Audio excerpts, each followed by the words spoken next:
morning sun rose sluggishly over Savannah, casting long golden shadows on the cobblestone streets. For many, it was another peaceful day in the coastal city, but for Officer Oliver Evans, peace was a foreign concept. It had been 15 years since his daughter Julia had disappeared, and not a day had passed without the ache of her absence.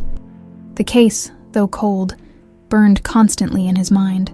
Like an ember that refused to die, Oliver parked his cruiser in the precinct lot and stepped out, his boots hitting the asphalt with a weight that mirrored the burden he carried. His uniform was crisp, but his face bore the lines of sleepless nights and years of anguish. As he walked inside, the familiar hum of activity filled his ears. Phones ringing, conversations overlapping, and the occasional burst of laughter from the bullpen. It was routine, almost comforting in its predictability, almost. His office was small but personal. On his desk sat a picture frame, the edges worn from years of handling. In the photo was Julia, just 8 years old, grinning with carefree joy. Around her neck was a delicate silver necklace with a small emerald pendant, glinting in the sunlight. Oliver stared at the photo for a long moment, before exhaling deeply and placing it back down. "Morning, Oliver," came a familiar voice. It was his partner, Sergeant Mike Turner, holding 2 steaming cups of coffee. He leaned against the doorway, his eyes scanning Oliver's face. "You look like hell." Oliver managed a weak smile, accepting the coffee. "I felt worse." "You ever gonna take a break?" Mike asked, though he already knew the answer. Oliver shook his head. "You know the answer to that." Mike sighed. "I figured, listen, we've got a robbery call over on River Street. You up for it?" Before Oliver could answer, his radio crackled to life. "All units. Suspect fleeing southbound on River Street in a black sedan. Possible armed robbery." Adrenaline surged through Oliver's veins as he grabbed his keys. "I'm on it," he said, heading for the door. Without hesitation, Mike followed close behind. The streets of Savannah were bustling with tourists and vendors, their lively chatter now punctuated by the sound of screeching tires. The black sedan tore through the narrow roads, weaving recklessly between cars and pedestrians. Oliver hit the gas, his cruiser roaring as it closed the gap between him and the fleeing vehicle. "Careful, Oliver," Mike warned from the passenger seat, gripping the dashboard as they narrowly avoided a fruit cart. "I've got it," Oliver replied, his focus unyielding. His hands gripped the wheel tightly, his eyes locked on the sedan ahead. Finally, the suspect's car clipped a lamppost and spun out, crashing into a curb with a metallic screech. Smoke billowed from the hood as the driver stumbled out, clutching a bag of stolen goods. "Step out of the vehicle," Oliver commanded, his voice firm as he drew his weapon. "Hands where I can see them." The suspect, a wiry man in his 30s with a twitchy demeanor, raised his hands shakily. All right, don't shoot," he pleaded, dropping to his knees. Mike cuffed the man and began reading his rights, but Oliver's attention was elsewhere as he rifled through the suspect's belongings. His eyes caught a glint of green, his breath hitched. There, dangling from the man's neck, was a silver necklace with an emerald pendant. Oliver's hand trembled as he reached for the necklace. The world around him seemed to fade, his heart pounding in his ears. He had seen this necklace before. He knew it like the back of his hand. It was Julia's. "Where did you get this?" Oliver's voice was low but charged with intensity. The man frowned, confused. "What, the necklace? It's just something I—" "Don't lie to me," Oliver snapped, his composure slipping as he grabbed the man by the collar. "Where did you get this?" Mike stepped in quickly, placing a steadying hand on Oliver's shoulder. "Easy, Oliver. Let him talk." The suspect swallowed hard, clearly intimidated. Okay, I stole it. All right, years ago from some woman. I don't even remember where. I just know it was worth something." Oliver's grip tightened momentarily before he forced himself to let go. He stepped back, his mind racing.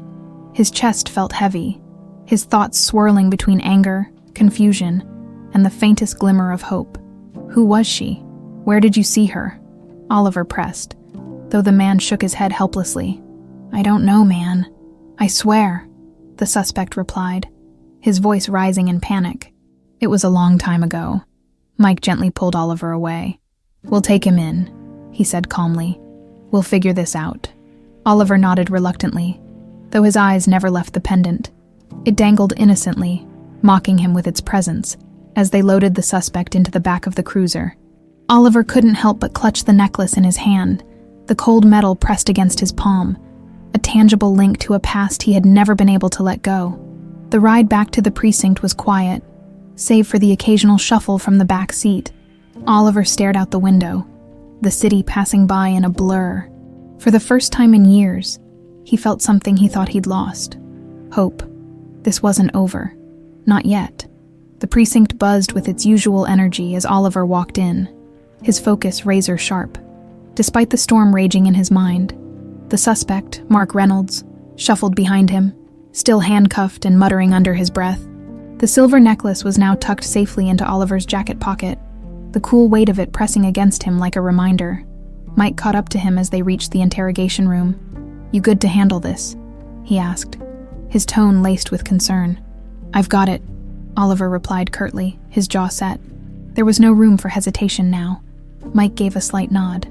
"I'll be watching from the other side," he said, before stepping into the observation room. Inside the interrogation room, Mark slouched in his chair, his hands fidgeting nervously. Oliver sat across from him, placing a recorder on the table and pressing the red button with deliberate force. The room fell silent except for the hum of the overhead light. "Mark Reynolds," Oliver began, his voice steady but cold. "You said you stole this necklace from a woman. I need every detail you can remember. Where? When? What did she look like?" Mark scratched at his temple, avoiding Oliver's gaze. "Man, I told you it was years ago. I don't even remember her face. Just that she was walking down some street in Austin. I saw the necklace, thought it looked valuable and grabbed it, that's all." Oliver leaned forward, his hands gripping the edge of the table. "Austin? You're sure?" Mark shrugged.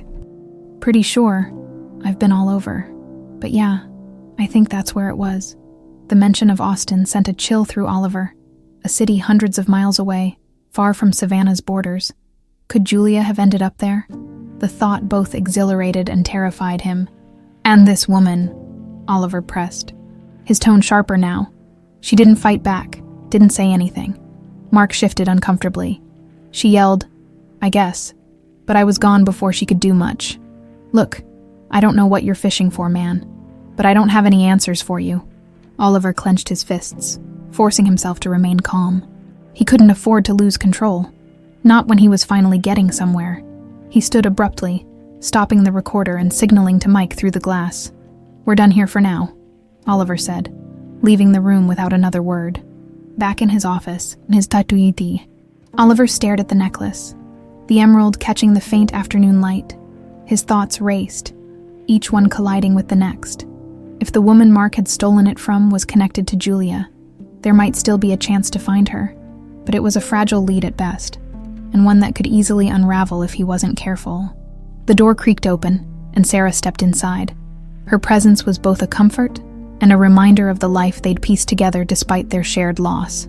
She set a paper bag on his desk, a late lunch he'd likely ignore, and sat across from him. "You want to tell me what's going on?" she asked gently, her eyes searching his. Oliver hesitated, running a hand through his hair. "I found something today, something that might lead to Julia." Sarah's expression shifted, a mixture of hope and dread. "What do you mean? What did you find?"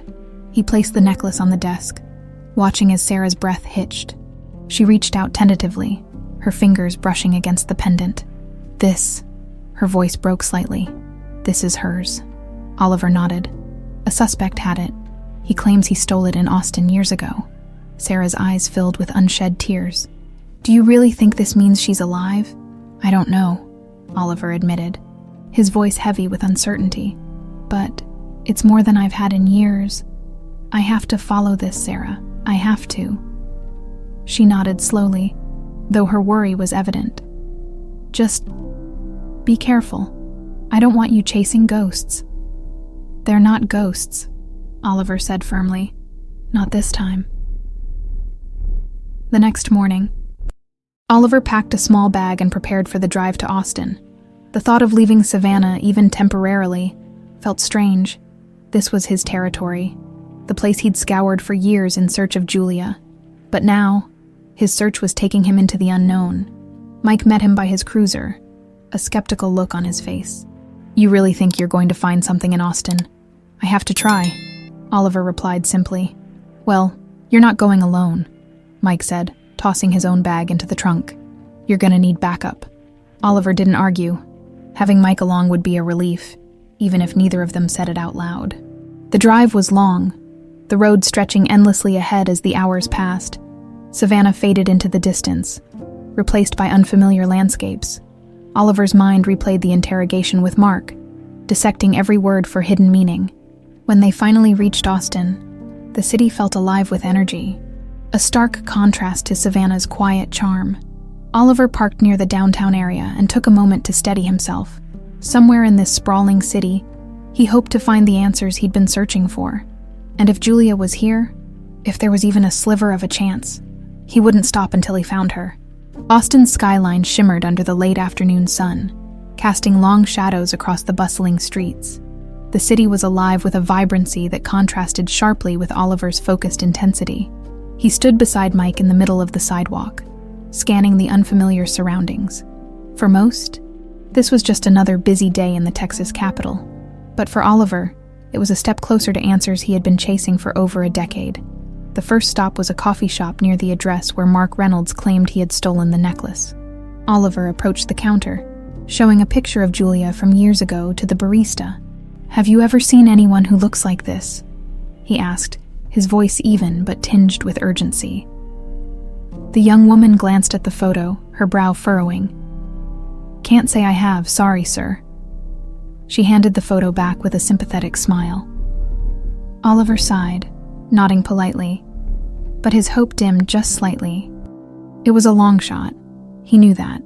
Still, every no brought him closer to a potential yes. Mike patted his shoulder. "We'll find something. Let's keep moving." The pair spent hours walking through the streets of Austin, showing the picture to locals and shopkeepers, asking the same questions and receiving the same answers.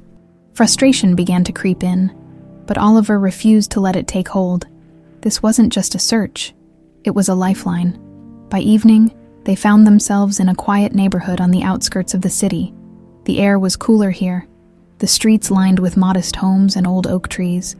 Oliver had almost decided to call it a night when his eyes caught something that stopped him in his tracks. A young woman stood by a mailbox, her head bowed as she sorted through letters. She was tall, with long blonde hair that cascaded down her back, and though she was facing away, something about her struck a chord deep within Oliver. "That's her," he whispered, his voice barely audible. Mike frowned. "What? That's her," Oliver repeated, more firmly this time. He didn't wait for a response. He was already moving toward the woman, his heart pounding in his chest. "Excuse me," he called out, his voice trembling slightly. The young woman turned, startled by the sudden intrusion. Her blue eyes locked onto his, and Oliver felt the air leave his lungs. It was like staring into a mirror of the past. Julia's eyes, her features, so familiar yet older, more defined. "Yes," she asked hesitantly, clutching the letters in her hand. Her voice was polite but wary. Oliver struggled to find his words, overwhelmed by the moment. I'm sorry to bother you. My name is Oliver Evans. I'm a police officer. I need to ask you something." The woman glanced nervously at Mike, who hung back, trying not to seem intimidating. "What's this about?" she asked cautiously. Oliver pulled out the photo of Julia, holding it out to her. "This is my daughter. She disappeared 15 years ago. You look just like her." The woman's expression shifted, her brows knitting together as she stared at the photo. No, that's not me. My name is Anna Parker. But it could be," Oliver said, his voice cracking. "Please, just look at the picture. Look closely." Anna hesitated, her grip on the letters tightening. "I don't know what you're talking about. I've never seen you before in my life." Mike stepped in, his tone measured. "We're not here to accuse you of anything, but Officer Evans has been looking for his daughter for a long time. Can you at least tell us a little about your background?" Anna exhaled slowly, her wariness giving way to something softer, curiosity, maybe even sympathy. "I don't know much," she admitted. "I was adopted when I was a kid. My parents told me I was in a car accident before that, and I don't remember anything from before the adoption." Oliver's heart clenched. It was too much of a coincidence to ignore. "Do you remember where you were adopted? Any details about the accident?" Anna shook her head. "Not really. Just bits and pieces. My adoptive parents said they found me through an agency in Texas, but that's all I know. Do you have any records? Documents?" Oliver pressed, his desperation evident. "Probably," Anna said cautiously. "But I'd have to check." "Please," Oliver said softly. "If there's even a chance." Anna hesitated, then nodded slowly. "Okay, I'll look. Just give me some time." Later that night, back at their motel, Oliver sat on the edge of his bed. His head in his hands, Mike handed him a cup of coffee, sitting across from him. "You okay?" Mike asked. Oliver nodded, though his expression said otherwise. "She could be Julia, Mike. I know it. She could be," Mike agreed. "But let's take this one step at a time. Rushing her won't help." Oliver knew he was right. But patience wasn't his strong suit. After years of dead ends, this lead felt like a lifeline, and he wasn't ready to let it slip through his fingers. In a small house on the other side of the city, Anna Parker sat at her kitchen table, the photo of Julia lying in front of her. She stared at it for a long time, something stirring deep within her that she couldn't quite name. Somewhere, buried beneath the layers of her forgotten childhood, pieces of a puzzle began to shift. The next morning dawned with a pale, silvery light spilling over the city of Austin. Oliver sat in the motel room, staring at his phone. He had barely slept. His mind kept replaying the moment he saw Anna Parker, her face so hauntingly familiar, and the hesitant way she agreed to look for records of her past. Mike emerged from the bathroom, coffee in hand, and gave Oliver a long look, still obsessing. "I can't stop," Oliver admitted. "Oliver," his voice heavy. "She's so much like Julia. If there's even a chance." "There is," Mike interrupted firmly, sitting across from him.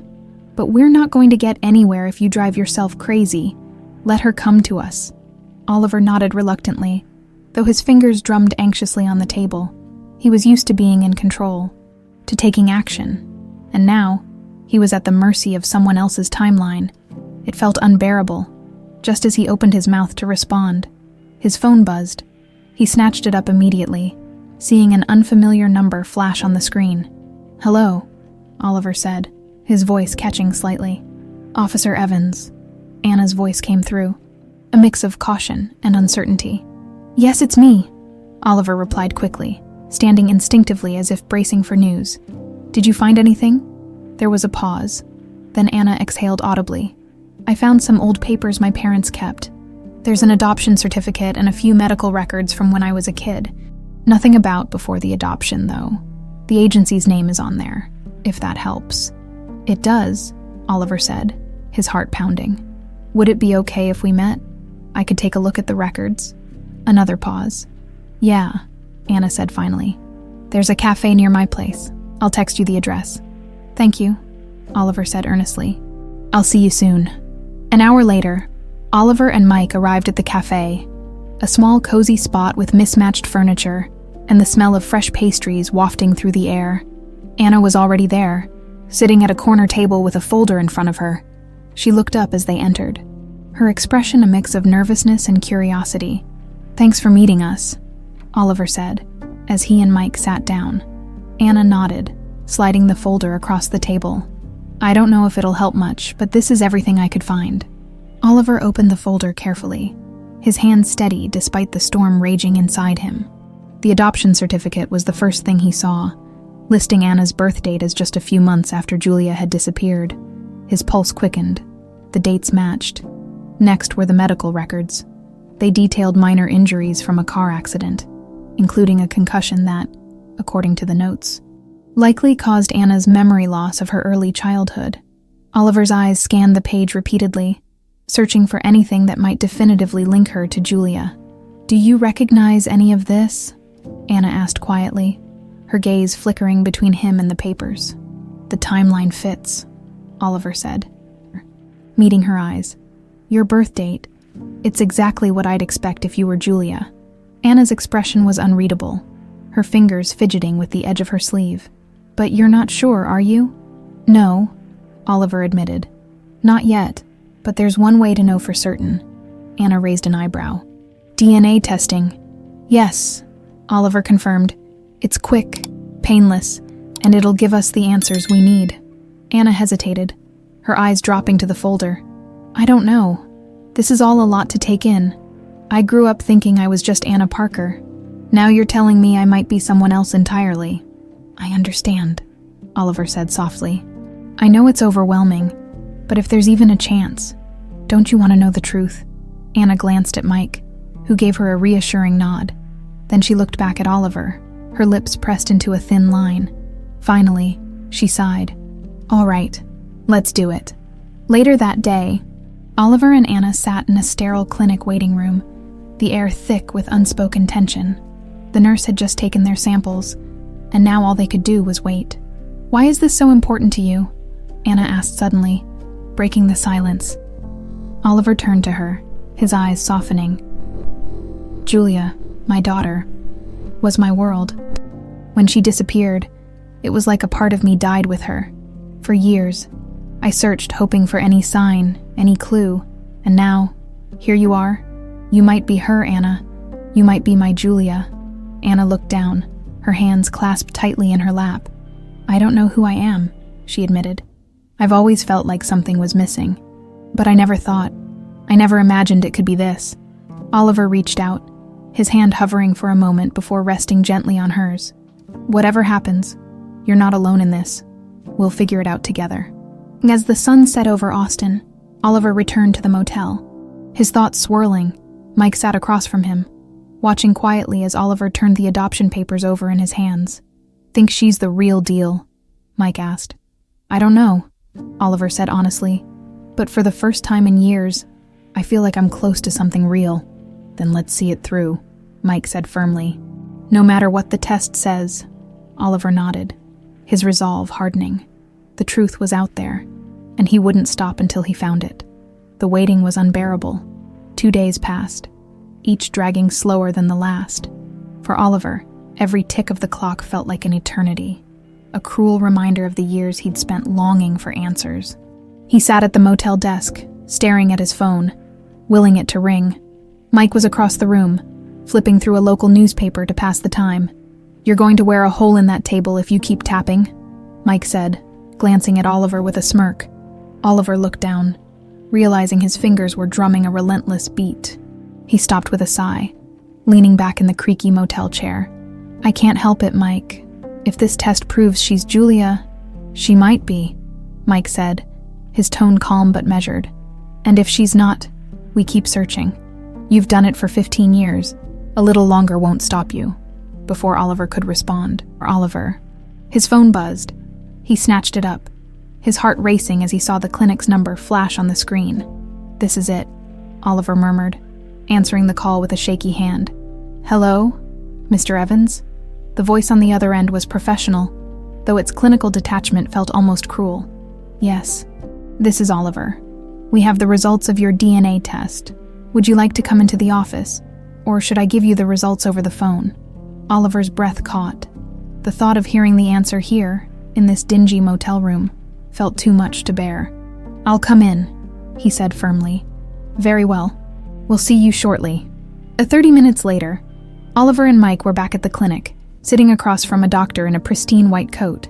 Anna was already there, her face pale and tense, as she fidgeted with the strap of her bag. Thank you all for coming, the doctor began, opening a manila folder. We've completed the analysis, and the results are conclusive. Oliver leaned forward, his entire body rigid with anticipation. Anna's eyes darted between the doctor and Oliver, her own nerves betraying her usual composure. The DNA samples confirm a biological match, the doctor said with a small nod. Anna Parker is, in fact, Julia Evans. Time seemed to freeze. The words hung in the air, both surreal and earth-shattering. Oliver's chest tightened, his breath catching in his throat as tears welled in his eyes. He turned to Anna. No, to Julia. And for the first time in 15 years, the void inside him began to fill. It's you, he whispered, his voice trembling. You're my Julia.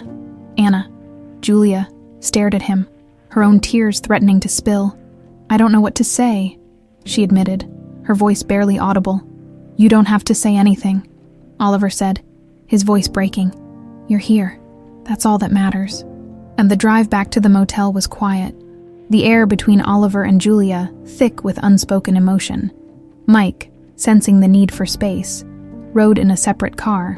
When they arrived, Oliver sat beside Julia on a bench outside, the warm evening breeze rustling the trees. "I don't even know where to start," Julia said after a long silence, her hands clasped tightly in her lap. It's overwhelming. I can't imagine how you feel," Oliver said softly. "But I want you to know, whatever you need, time, space, answers, I'll be here." Julia nodded, her gaze distant. "I don't remember anything about being Julia. I don't even know who that is." "You were 8 when you disappeared," Oliver said gently. "You loved painting and playing soccer. You had this laugh that could light up a room, and you always wore that necklace, the one I found." She touched her neck instinctively, as if searching for the pendant. "It feels like you're talking about someone else," she admitted. "Someone I don't know." Oliver's heart ached at her words. But he understood. Julia had spent years living as Anna Parker, her memories of her life as his daughter erased by trauma. Reconnecting with her would be a journey, and he was ready to walk it with her, no matter how long it took. The next day, Julia returned to her apartment to process everything. Oliver and Mike stayed behind at the motel, discussing their next steps. "She's Julia," Oliver said, the words still feeling surreal. "My Julia." "She is," Mike agreed. "But this raises a whole new set of questions. How did she end up in Austin? Who took her?" Oliver nodded, his jaw tightening. "Whoever's responsible for this, they're still out there, and I won't stop until I find them." Mike leaned back in his chair, crossing his arms. "Then we start digging? Mark Reynolds might not have the answers, but someone does." Oliver stood, his determination renewed. Finding Julia was only the beginning. The people who had taken her, who had stolen 15 years of her life, would answer for their crimes. Meanwhile, in her quiet apartment, Julia sat at her kitchen table, staring at the photo of herself as a child. It felt like looking at a stranger. The little girl in the picture had a lightness about her, a joy that Julia couldn't remember ever feeling. As she traced the edges of the photo, flashes of fragmented memories surfaced. An unfamiliar house, the smell of cookies baking, the sound of laughter. Then, just as quickly, the images were replaced by darkness, fear, and the sound of a car screeching. She gasped, clutching the edge of the table as her head swam. The pieces were there, just out of reach, waiting to be put together. And for the first time, she felt the faintest flicker of hope that she might find the missing parts of herself. The following morning, Oliver was up early, sitting at the desk in the motel room with a notepad in front of him. The joy of finding Julia had been quickly replaced by the burning question of how she had ended up as Anna Parker in Austin, hundreds of miles from Savannah. He was determined to find the answers, even if it meant unraveling painful truths. Mike walked in, carrying a tray with 2 cups of coffee. "Thought you'd need this," he said, placing one in front of Oliver. "Thanks," Oliver muttered, barely looking up. His notepad was filled with scribbled notes and timelines, an attempt to piece together the gaps in Julia's story. Mike leaned over the desk, scanning the chaotic notes. "You're not going to figure this out on paper. We need real leads." "I know," Oliver said, running a hand through his hair. "But something about this doesn't add up. How does a little girl vanish without a trace and reappear as someone else in another state? Someone orchestrated this." Mike nodded, taking a sip of his coffee. "And whoever it was, they had to leave a trail. People don't just disappear and reappear without someone noticing." Oliver leaned back, his eyes narrowing as a thought struck him. "The adoption agency. It's the only solid link we have to Julia's past after she disappeared." Mike raised an eyebrow. "You think they're involved?" "Maybe," Oliver said. "Or maybe they just know more than they let on. Either way, it's a place to start."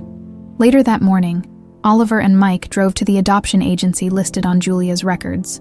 The building was unassuming, tucked away in a quiet part of town. Inside, a receptionist greeted them with a polite smile. "How can I help you?" she asked. Oliver pulled out his badge. "I'm Officer Oliver Evans from Savannah PD. We're investigating a case connected to one of your past adoptions. We need to speak with whoever manages your records." The receptionist's smile faltered, but she nodded. "Please wait here," I'll get the director." A few minutes later, a middle-aged woman in a tailored blazer approached them. Her name tag read, "Margaret Lane, Director." She extended a hand to Oliver and Mike. "I'm Margaret. I understand you're looking into one of our adoptions." "Yes," Oliver said, his tone professional.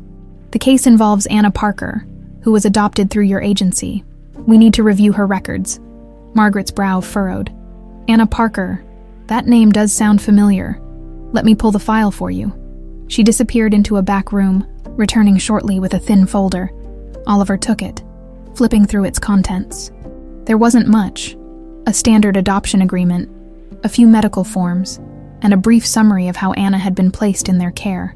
According to this, Anna was brought to the agency after being found wandering near a highway, Oliver said, his eyes narrowing. "There's no record of who brought her in." Margaret shook her head. "I'm afraid not. That was before my time, but from what I understand, the person who found her didn't leave any information. It was quite unusual." "Unusual how?" Mike asked. "Well," Margaret said, choosing her words carefully, "typically when a child is brought to us, there's some attempt to identify their family. But in Anna's case, it was as if no one wanted her to be found." Oliver's grip on the folder tightened. "Do you have any additional records? Even something that might seem insignificant?" Margaret hesitated. "I'd have to check the archives. It might take some time." "Please do," Oliver said. "Anything could help." Back at the motel, Oliver reviewed the documents again, searching for anything he might have missed. One line in particular caught his attention. "Child found near Route 183, December 15th, 2007. "That's the same month Julia disappeared," Oliver murmured. His mind racing, Mike looked up from his laptop. "Route 183 runs through some pretty remote areas. If someone wanted to dump a kid without being noticed, that'd be the place to do it." Oliver's stomach churned at the thought. Someone had taken Julia, his Julia, and left her to fend for herself in the middle of nowhere. The anger simmered just beneath his skin. His phone buzzed, pulling him from his thoughts. It was Julia. "Hey," he answered, his voice softening. "Everything okay?" "Yeah," Julia said hesitantly. "I've been thinking about something. I don't know if it's important, but I keep getting these flashes. Memories. I think..." Oliver straightened. "What kind of memories?" "They're blurry," she admitted. "But I remember being in a car, and there was this man. I can't see his face, but I remember feeling scared." Oliver's jaw tightened. "Do you remember anything else?" His voice. "What he said?" Julia was quiet for a moment. "I remember him yelling at someone else, a woman maybe, and then I remember the car stopping, and I was alone." Oliver closed his eyes, the pieces beginning to fall into place. Whoever had taken Julia hadn't worked alone. There was someone else involved. Someone who might still be out there. "Julia," he said gently, "thank you for telling me this. I promise we're going to figure it out." As the sun set, Oliver sat outside the motel, the weight of the day pressing down on him. Mike joined him, handing him a cold beer. "This is bigger than we thought," Mike said simply. "I know," Oliver replied, staring into the distance. "Someone wanted her gone. They went to a lot of trouble to erase her life, and now they're going to pay for it," Mike said firmly. Oliver nodded, his resolve hardening. Whoever had done this hadn't just taken Julia. They had stolen 15 years of her life, and he wasn't going to rest until they faced justice. The air inside the motel room was tense, as Oliver spread out the documents from the adoption agency on the small rickety table. Each piece of paper felt like a fragment of a larger puzzle, a puzzle that was growing darker and more sinister with every step forward. Mike sat across from him, silently reading the same documents, his expression unreadable. "Route 183, Oliver said, his voice low but sharp. "The exact location where Julia was found. If that doesn't scream deliberate, I don't know what does." Mike nodded, leaning back in his chair. "And no information on who brought her in." "That's not just unusual. It's intentional. Someone wanted her off the radar." Oliver's jaw clenched. "We need to dig deeper. The agency didn't give us much. But there's something they're not telling us. There has to be." Mike glanced at him. "And if they don't want to talk, we make them," Oliver said, his tone leaving no room for argument. The next morning, they returned to the adoption agency, the tension between them palpable. Margaret Lane greeted them again, her polite smile more guarded this time. "Mr. Evans, Sergeant Turner," she said, folding her hands neatly on the desk. "How can I help you?" Oliver didn't waste time. "We need access to your archives. Full access." Margaret frowned. "I already pulled everything related to Anna Parker's adoption. If there were additional records, I would have included them." Oliver leaned forward, his voice firm but controlled. "I don't believe that's all there is. Someone brought her in. Someone who deliberately avoided leaving a trace. If you want me to believe there's nothing more, you'll have to do better than that."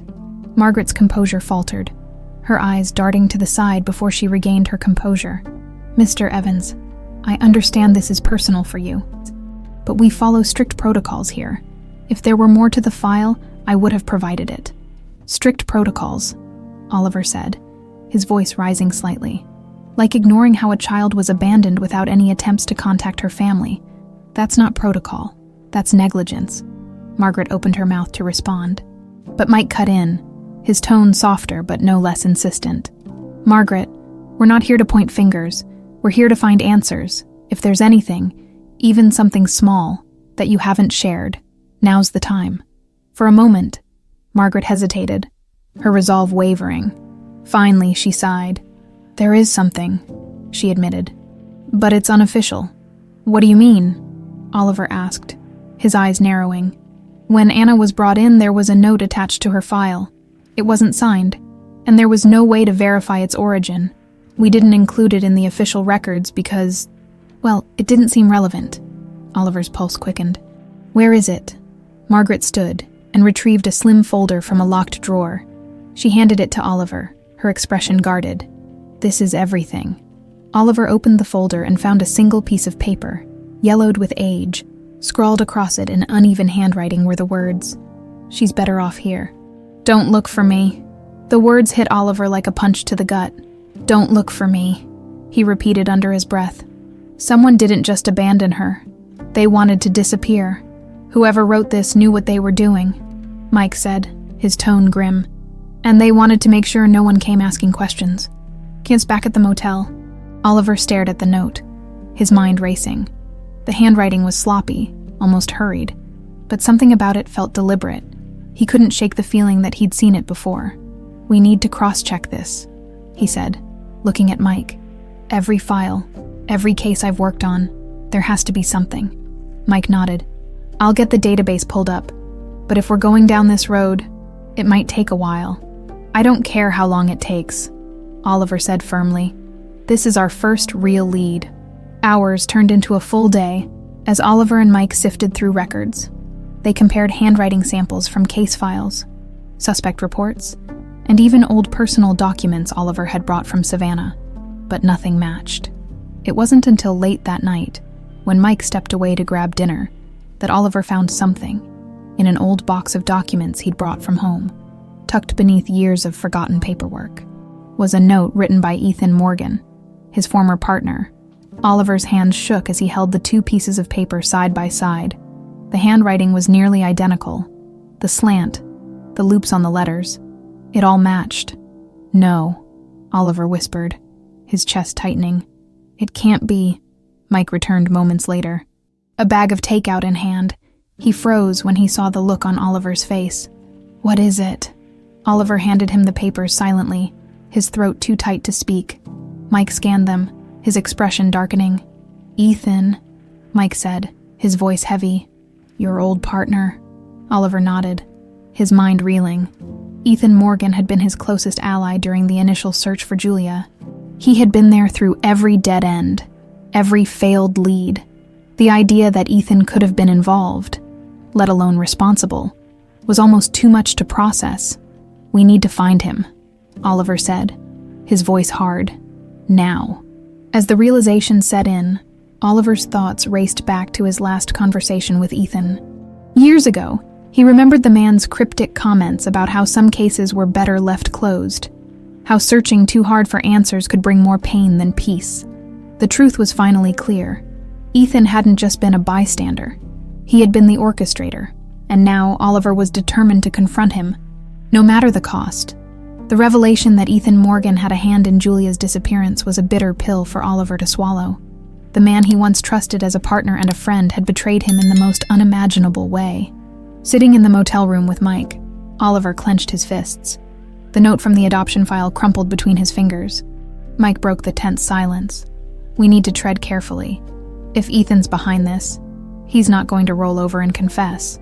He knows the system as well as you do." Oliver nodded, his jaw tight. "I don't care how careful we have to be. He's been hiding for 15 years. That ends now." The next morning, Oliver and Mike began their search for Ethan. He had left the force shortly after Julia's disappearance, citing burnout and personal reasons. Since then, his whereabouts had been sporadic. With little more than a trail of outdated addresses and disconnected phone numbers, Mike leaned back in his chair, scrolling through a database on his laptop.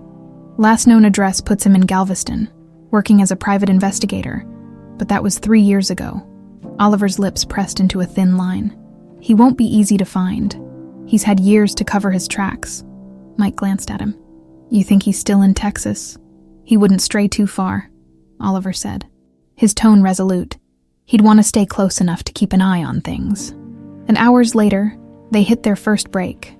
One of Ethan's former clients had listed him as an emergency contact on a court filing 6 months earlier. The address was in a small town just outside Austin.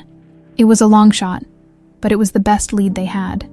The drive was tense, the silence in the car broken only by the occasional hum of the tires on the highway. Oliver's grip on the steering wheel was tight, his knuckles white. Every mile brought him closer to a confrontation he wasn't sure he was ready for, but knew was necessary. When they arrived, the house was modest, tucked behind overgrown bushes and flanked by 2 ancient oak trees. It looked like the kind of place someone would go to disappear. Mike reached for his gun holster as they approached the door. "Let's be smart about this." Oliver nodded, though his heart was pounding. He knocked firmly on the weathered wood, the sound echoing in the stillness of the quiet street. For a moment, nothing happened. Then, the door creaked open just enough for a face to appear. Older, thinner, but unmistakably Ethan Morgan. Ethan's eyes widened when he saw Oliver. "Well, this is a surprise," he said, his voice laced with a mix of unease and forced nonchalance. "What brings you here after all these years?" Oliver's voice was cold, razor sharp. "We need to talk." Ethan hesitated, then opened the door wider. "Come in." Inside, the house was sparsely furnished. With stacks of papers and files cluttering every surface, Ethan motioned toward the couch, but Oliver didn't sit. Instead, he stood in the center of the room, his gaze locked on his former partner. "You were there," Oliver began, his voice low but steady. "You were there when Julia disappeared. You helped me search for her. You pretended to care." Ethan stiffened. "What are you talking about?" Oliver pulled the note from his pocket and held it up. The handwriting's yours. Don't try to deny it." Ethan's face paled slightly, but he kept his composure. "I don't know what you're accusing me of, Oliver, but you need to be careful. Throwing around baseless accusations." "Don't!" Oliver snapped, his voice rising. "Don't you dare lie to me. I know what you did.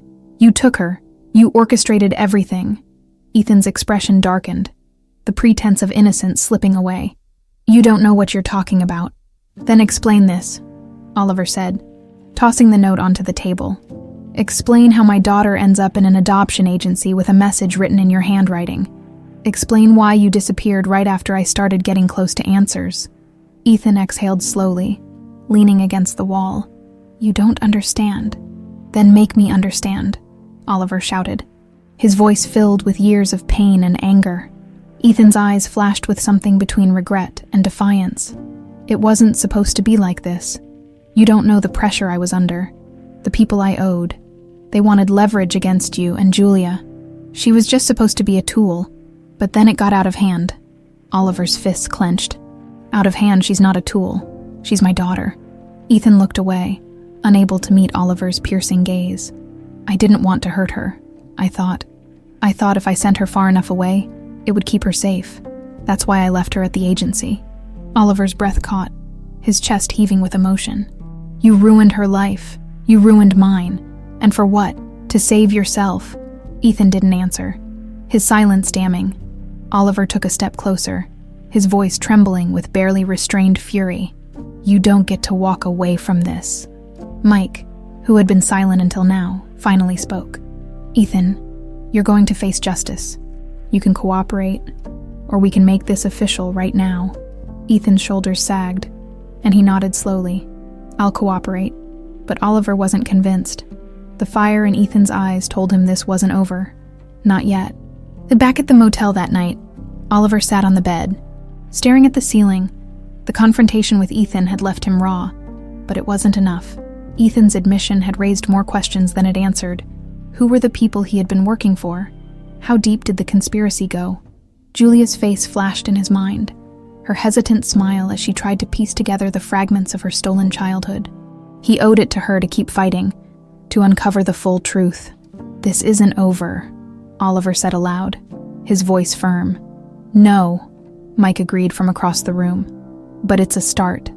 The atmosphere in the motel room was heavy. Oliver sat at the edge of the bed, the events of the day replaying endlessly in his mind.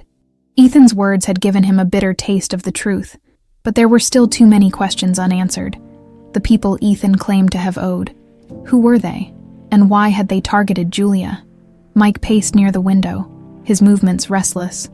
"Ethan cooperating doesn't mean much if he's only feeding us scraps," he said, breaking the silence. "We need the whole story." Oliver nodded, his jaw set. "We push him harder. He knows more than he's letting on." Before Mike could respond, Oliver's phone buzzed on the bedside table. He grabbed it quickly, his heart skipping when he saw Julia's name. "Julia," he answered, his voice softening. "Everything okay?" "Not really," Julia replied, her voice shaky. I think someone's been following me." Oliver shot to his feet. "What? Where are you? Are you safe?" "I'm at my apartment," she said. Her words rushed. "I saw a car parked outside earlier. It was there for hours. And then when I went to the store just now, I felt like someone was watching me." "Stay where you are," Oliver said firmly. "Lock the doors. I'm coming." The drive to Julia's apartment felt like an eternity. Oliver's knuckles were white on the steering wheel, his mind racing through every worst-case scenario. Beside him, Mike was already dialing the local police, coordinating backup in case the situation escalated. When they arrived, the street was quiet, but Oliver's instincts were on high alert. He parked quickly, scanning the area for anything unusual. Julia was waiting just inside the door, her face pale and anxious. "Dad?" she said softly, the word still unfamiliar but comforting as it left her lips. Oliver embraced her tightly, his relief tempered by concern. "Are you okay? Did you see anyone else?" Julia shook her head. "Not since I got back, but I swear, someone was out there earlier." Oliver turned to Mike. "Check the perimeter. Look for anything out of place." Mike nodded and disappeared into the night. Oliver guided Julia to the couch, his hand never leaving her shoulder. "Tell me everything," he said, his tone calm but firm. "It started this afternoon," Julia began. "I noticed the car when I was leaving for work. I thought maybe it was a neighbor, but it didn't move all day. And when I went to the store, I could feel someone watching me. I don't know how to explain it. It was just this feeling." Oliver's fists clenched. "You did the right thing by calling me. I'm not going to let anything happen to you."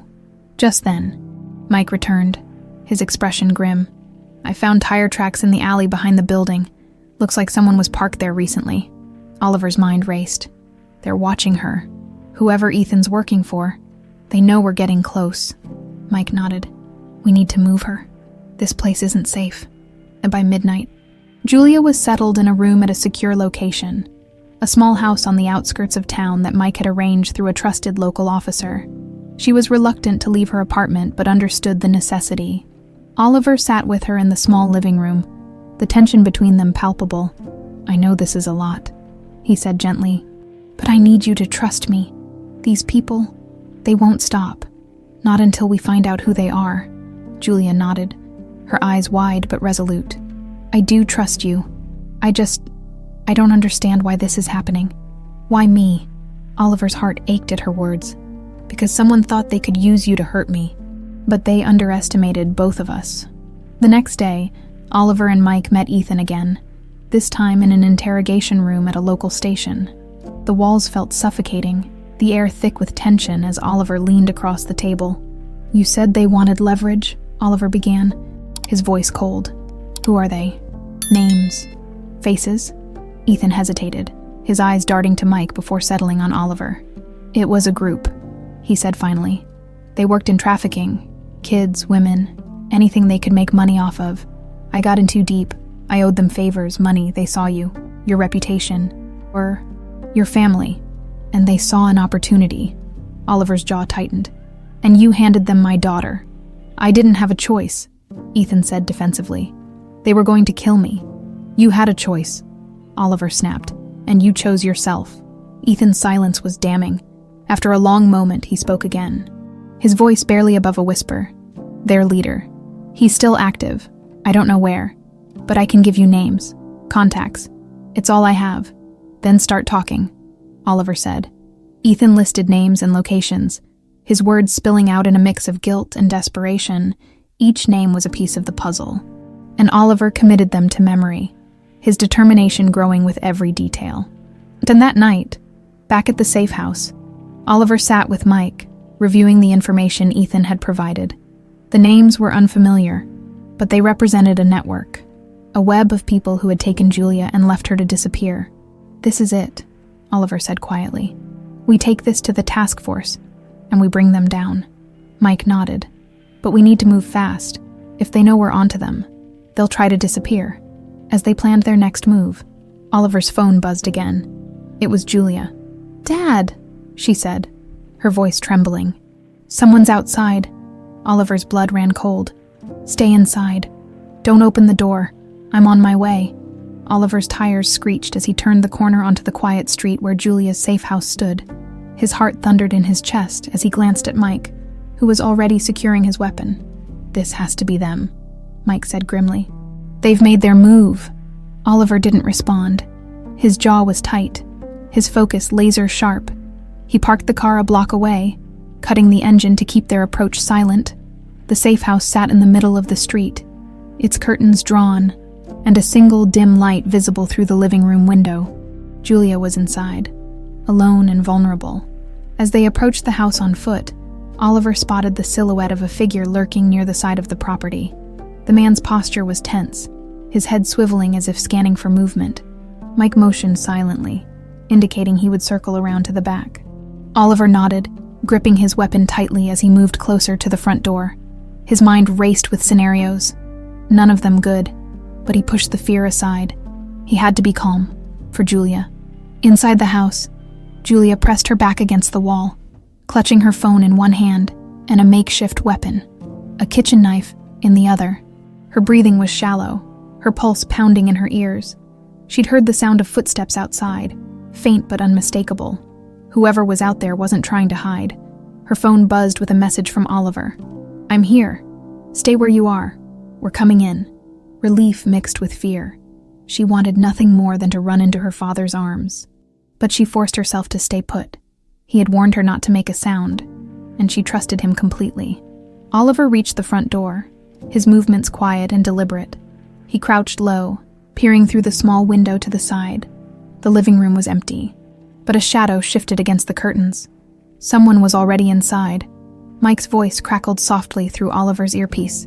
"Two in the back, armed, moving now." "Copy that," Oliver whispered. "I'm taking the front." Drawing a deep breath, Oliver tested the door handle. It was unlocked. Slowly, he pushed the door open, the faint creak of the hinges sending a jolt of adrenaline through his system. The living room was eerily quiet, the dim light casting long shadows across the walls. He moved carefully, his steps silent as he advanced down the hallway. Suddenly, a noise, soft but distinct, came from the kitchen. Oliver raised his weapon, every nerve in his body on high alert. In the back of the house, Mike approached the two men who had positioned themselves near the rear entrance. One was crouched near a window, peering inside, while the other stood guard, a firearm tucked at his side. "Police!" Mike barked, his weapon trained on them. "Hands up!" The men spun around, startled, but one made the mistake of reaching for his gun. Mike fired a warning shot into the ground. "I said hands up now!" The men hesitated for a moment before reluctantly raising their hands. Mike quickly secured them. radioing for backup as he did. "Back's clear," he reported to Oliver. "Two in custody." In the kitchen, Oliver moved toward the source of the sound. The refrigerator door was slightly ajar, casting a faint glow on the floor. As he rounded the corner, a figure lunged at him from the shadows. Instinct took over, and Oliver deflected the blow, grappling with the attacker as they crashed into the table. The man was strong, his movements calculated. He swung a crowbar, narrowly missing Oliver's head. Oliver retaliated with a sharp jab to the man's ribs, forcing him to stumble back. The momentary advantage allowed Oliver to disarm him, sending the crowbar clattering to the floor. "Who sent you?" Oliver demanded, pinning the man against the counter. The attacker smirked, blood trickling from the corner of his mouth. "You think you're going to stop us? This is bigger than you." "Try me," Oliver growled, slamming the man against the counter again. "Who sent you?" The man's smirk faltered, but before he could answer, Mike entered the room, his weapon drawn. "Everything okay?" "Got him," Oliver said, his breathing heavy. He turned back to the man. "You're going to tell me everything, or so help me."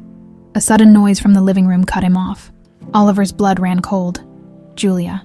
Rushing back into the living room, Oliver found Julia standing frozen, her knife clutched tightly in her hand. Another man had entered through the front door, his gun aimed directly at her. Oliver acted on instinct, raising his weapon. "Drop it," he shouted, his voice commanding. The man hesitated, his eyes darting between Oliver and Julia. "You take one more step and she's dead," he threatened. "Don't do this," Oliver said, his tone steady despite the storm raging inside him. "You don't want this ending on your head," the man sneered, but faltered slightly as Julia's eyes met Oliver's. "Dad," she whispered, her voice trembling but resolute. Oliver saw his opening. In a single swift motion, he fired, hitting the man in the shoulder. The gun clattered to the floor as he cried out in pain, collapsing to his knees. Julia ran to Oliver, who wrapped her in a protective embrace. "It's okay," he murmured, holding her tightly. "You're safe now."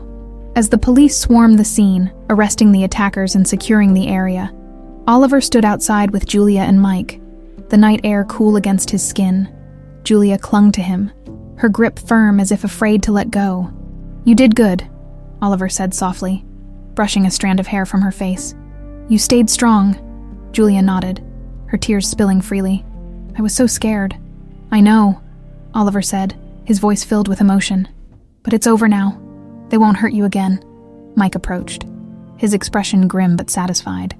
"We've got them all, and with Ethan's intel, this is enough to dismantle their operation." Oliver nodded, his focus solely on Julia.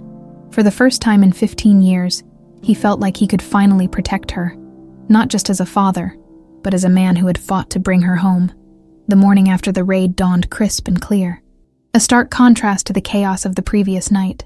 Oliver sat in the precinct's interrogation room, his gaze locked on Ethan Morgan, who sat across from him in handcuffs. Ethan's usually smug demeanor had crumbled, replaced by a hollow silence. "Tell me why?" Oliver said, his voice steady but laced with anger. "Why did you do it, Ethan? Why my daughter?" Ethan shifted uncomfortably, his eyes avoiding Oliver's. "I didn't have a choice," he muttered. "I told you. It was them. They wanted leverage. You were the perfect target." Oliver slammed his fist on the table, making Ethan flinch. "You had a choice. You could have come to me. We could have fought them together. But instead, you stole my daughter and left her to disappear." Ethan finally met Oliver's gaze, his expression grim. "You think it was easy. You think I wanted to do it. They had me cornered, Oliver. It was either give them Julia or lose my own family." Oliver's jaw tightened. "You don't get to justify this. You don't get to make yourself the victim. You destroyed my life, Ethan. You destroyed hers." Ethan looked down, defeated. "I'm sorry," he whispered.